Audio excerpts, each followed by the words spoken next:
It's difficult to tell at first exactly what the structure in this photo could be. A gravel path staircase leads upwards, with mounds of rocks piled high on either side. The wide staircase's incline is at about 20 degrees, although it offers an easy climb. In fact, this giant mound of rocks is found in St. Charles County, Missouri, near Weldon Spring, to the west of St. Louis and adjacent to Highway 40.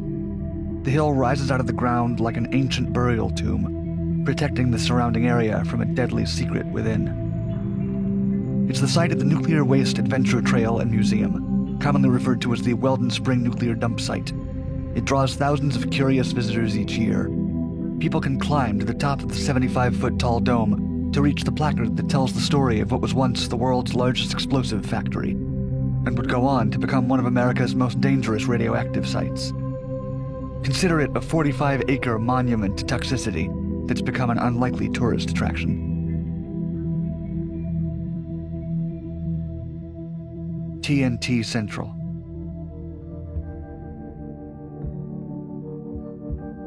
In 1941, the United States Army purchased 17,000 acres of land outside of St. Louis.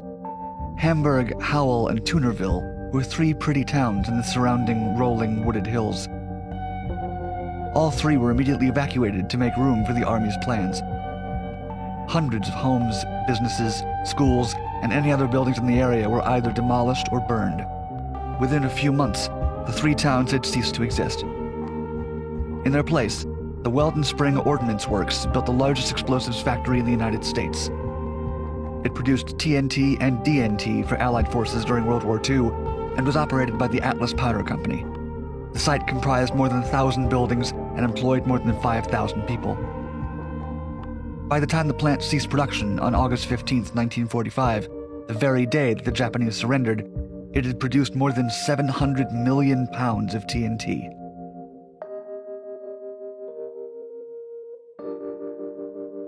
Uranium heyday.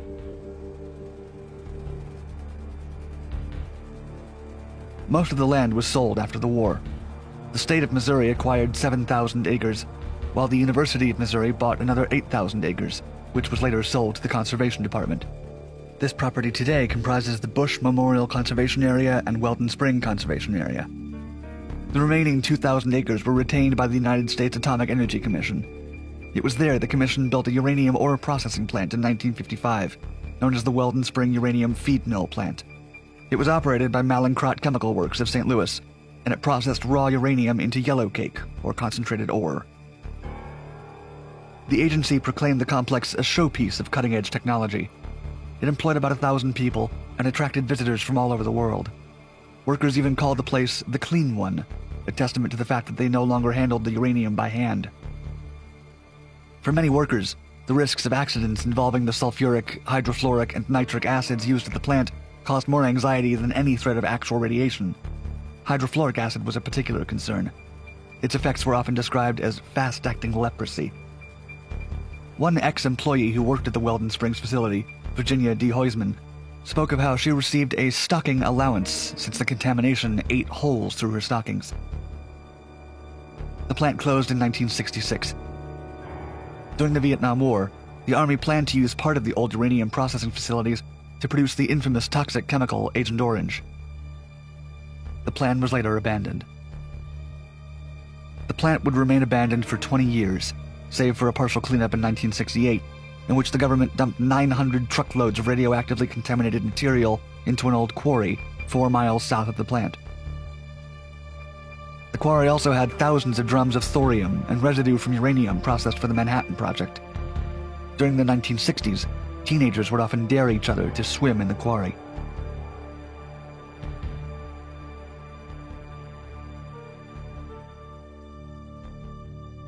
An arduous cleanup.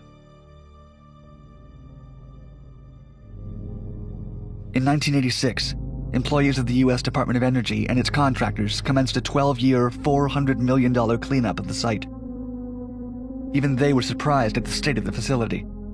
Around 100 pounds of pure uranium metal were found scattered around the plant grounds, and 1 ton of thorium was found in an abandoned building. A further estimated 214 tons of uranium and 129 tons of thorium remained in the pits. The manager of the cleanup, Rodney Nelson, would later state how the biggest surprise for his team was the discovery of carcinogenic nitrates due to the processing of TNT and DNT during World War II.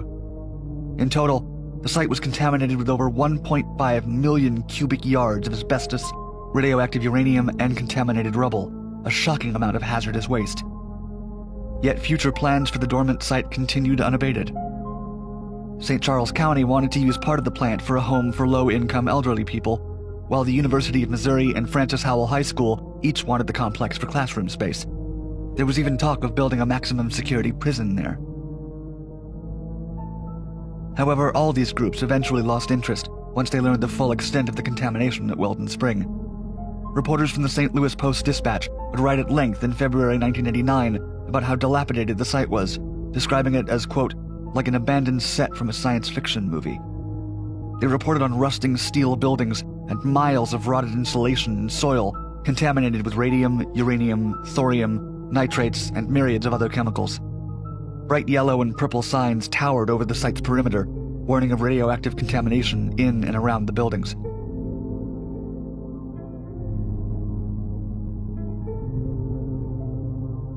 Weldon Spring today. The dome that covers all the waste material is officially called the Weldon Spring Site Remedial Action Project Disposal Cell. It was constructed from layers of clay, sand, stone, and concrete, and was engineered to last for 1,000 years. The U.S. Department of Energy finally completed the dome in 2001. It's essentially a giant 45-acre cap on the whole polluted landscape, a shield that protects the area from the radioactive remnants within. The 9,000-square-foot Weldon Spring Interpretive Center serves as a museum housing various artifacts from the site's history. The center was set up in a building once used to check workers for radioactivity. The stairway pictured in the photo leads to an observation platform atop the disposal cell, the highest point in St. Charles County. Visitors are encouraged to hike up to a viewing platform and take in the beautiful vistas, not to concern themselves with the tons of radioactive waste beneath them. The views from atop the dome are said to be quite pretty.